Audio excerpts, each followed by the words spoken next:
Eu me lembro quando eu fui a Moscou, muitos anos atrás, no tempo do stalinismo, né? E um professor me perguntou: Tony Maia, o senhor, o que é que acha da arquitetura soviética? Ele disse: olha, eu estou com vocês, problema político, de paz, essa coisa toda, mas não encontro resposta para isso. Acho muito ruim. Então, se apresente suas críticas. Eu disse: não vim aqui para criticar, mas se vocês perguntam, as colunas aqui são próximas demais, são gordas demais para o espaço que separam. A circulação é ruim, a ventilação é ruim. Modo que a gente, nesse contato com a esquerda, a gente tinha que ser fraternal, mas dizer a verdade.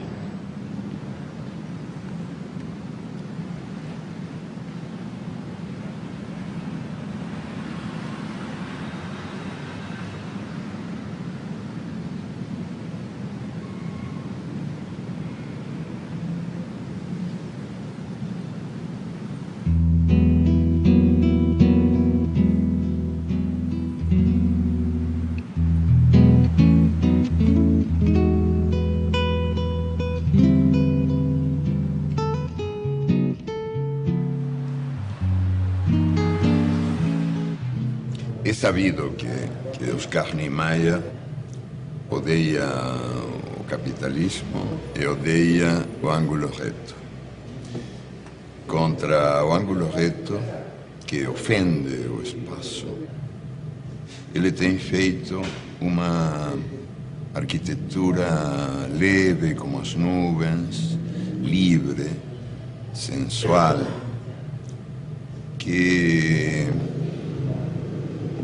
é muito parecida com a paisagem das montanhas de Rio de Janeiro. Essas montanhas que parecem corpos de mulheres deitadas, desenhadas por Deus no dia em que Deus achou que era Niemeyer.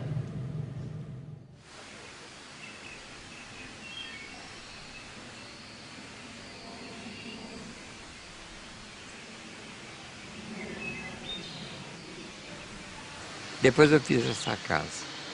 Aí eu procurei um terreno que tivesse vista. Eu queria uma casa simples, pequena, que se adaptasse bem na natureza. Eu fiz a casa como eu queria, simples, com a minha maneira de viver. Ela está bem integrada no terreno. Eu não mexi no terreno.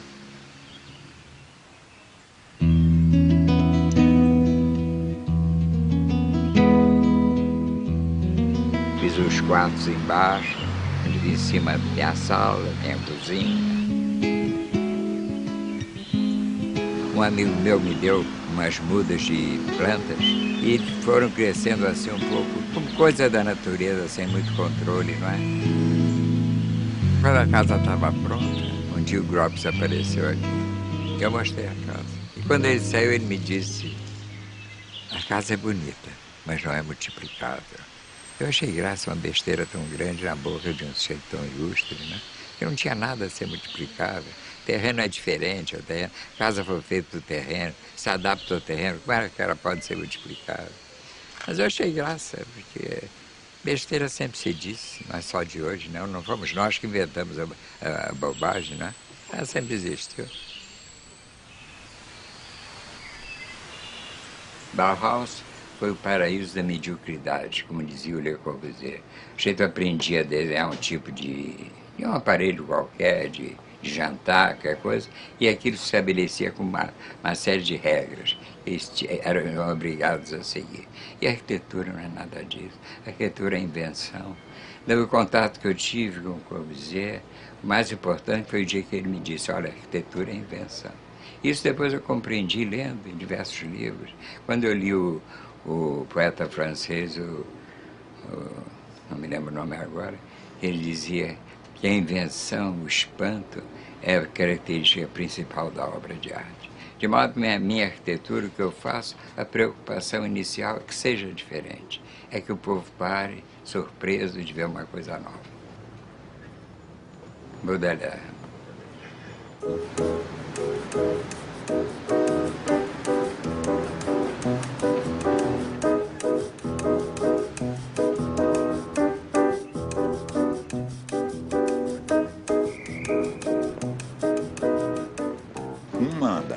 definições básicas da nova arquitetura do começo do século XX, quer dizer, é exatamente a exclusão das outras artes.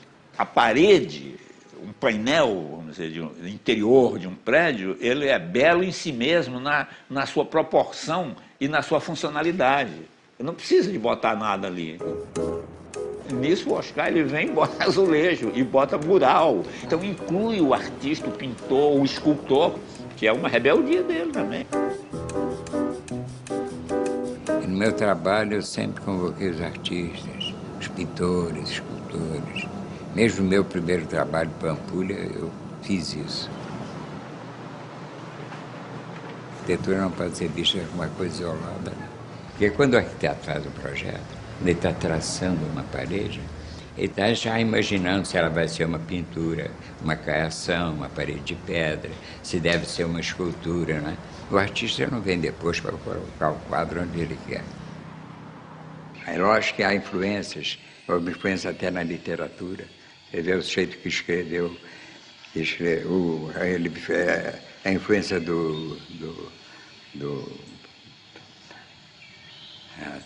vou desistir de falar hoje.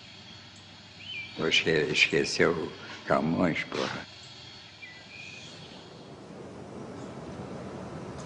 Eu estou esquecendo o nome. Mas isso a gente... Mas o pior é que eu esqueço até o nome que está ao meu lado. Todo dia falando com eles aqui, eu não me lembrava Miss Van der Rohe. E aí não pode. Uma vez eu estava fazendo noite de autógrafo, chegou um engenheiro que foi prefeito do Rio, não me lembro o nome dele. Fácil. Hein? Não, da nossa idade, nosso tempo. Tamoio. Não, deve. Eu tenho muitos que são conhecidos, não, mas que eu estou falando. E ele veio com o livro e eu disse, esqueci seu nome. Ele ficou puto. É político. Ele disse, fulano de tal. O homem brasileiro não mais arranha as praias como os caranguejos. Brasília, um polo magnético em Goiás, é afinal a resposta a essa prática de 2 séculos. E já uma cidade provisória de 10.000 habitantes, construída por iniciativa particular, com inversões superiores a 500 milhões de cruzeiros, estende-se ao lado das grandes obras do governo.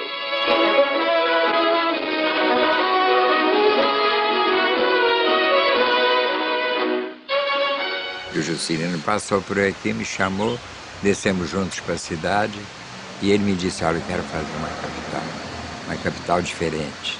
Não quero uma capital provinciana, quero uma coisa bonita, que mostre a importância do país. E foi bom, começamos a trabalhar. Eu achei Brasília longe demais, mas depois me acostumei com a ideia. E a determinação de Juscelino era tanta que nós passamos a achar que tudo ia correr bem. Em Brasília foi assim, foi uma aventura cheia de problemas, de desencontros, de desconforto, a gente mal alojada.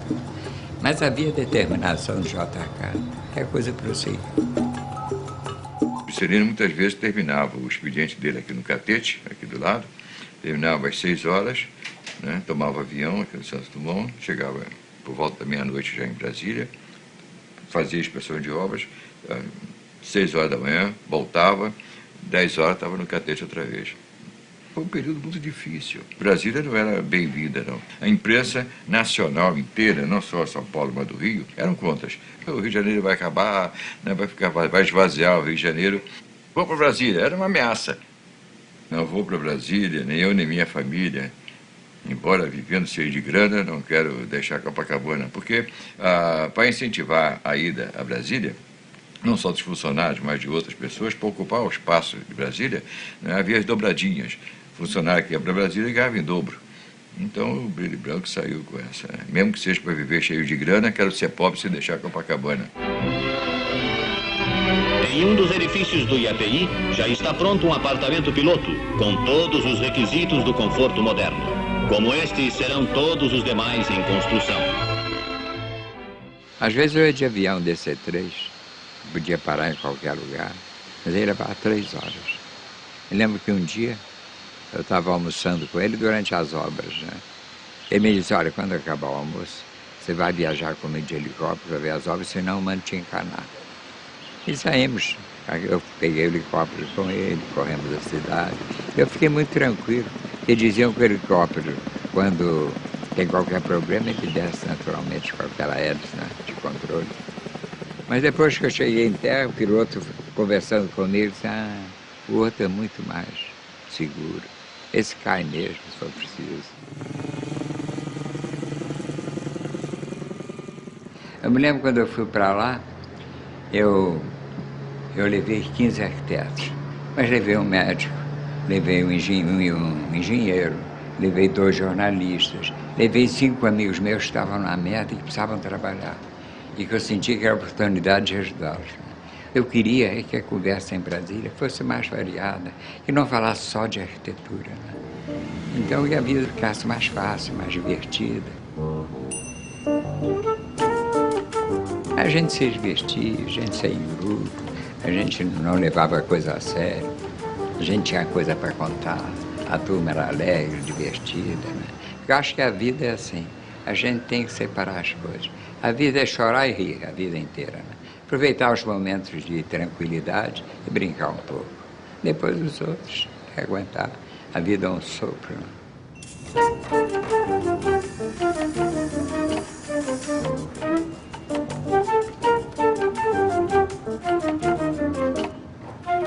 Eu me lembro a gente trabalhando lá, frequentando as boates, no meio daqueles operários, tudo vestido igual. A gente tinha até a impressão que a sociedade ia melhorar, que os homens seriam mais iguais, né?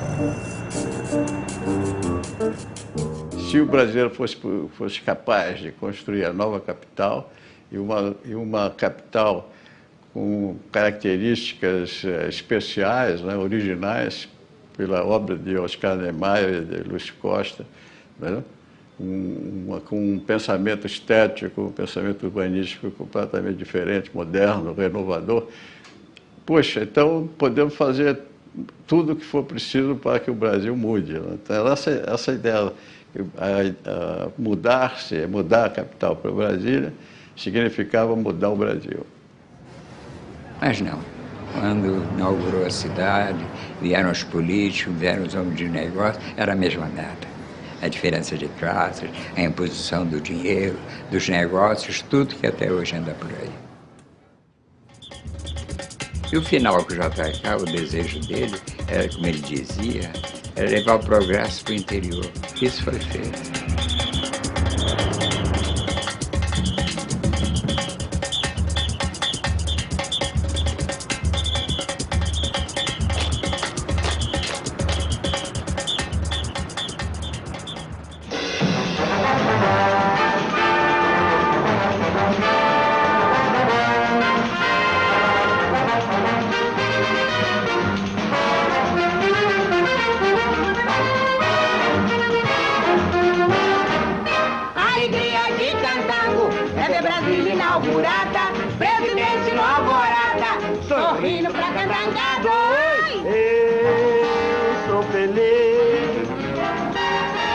No meio da candangaria, me esbaldo, me acabo, noite e dia.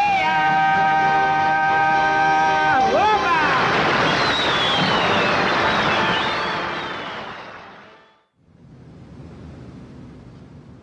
Eu procurei dar à arquitetura, as estruturas, maior relevo. Eu valorizei o trabalho do engenheiro. E lá em Brasília, quando uma estrutura se concluía, a arquitetura estava presente.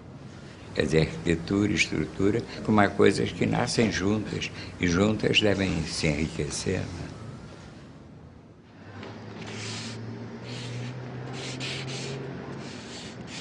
Quando o Congresso ficou pronto, a arquitetura já estava lá. Os pequenos detalhes passaram ao plano secundário. É um projeto que eu gosto muito. Ele é muito simples, ele realça o que é preciso realçar, onde o trabalho é mais importante, quer dizer, a Câmara e o Senado. Eu quis fazer o teto do nível das avenidas. E é fácil explicar. Eu queria que quando a pessoa chegasse, visse a Praça dos Três Poderes, da qual o Congresso faz parte. Porque é comum, quando você quer realçar a arquitetura numa praça, é deixar a praça limpa, sem nada. Então você olha e vê os diversos edifícios. você vê a relação que tem um com o outro. Você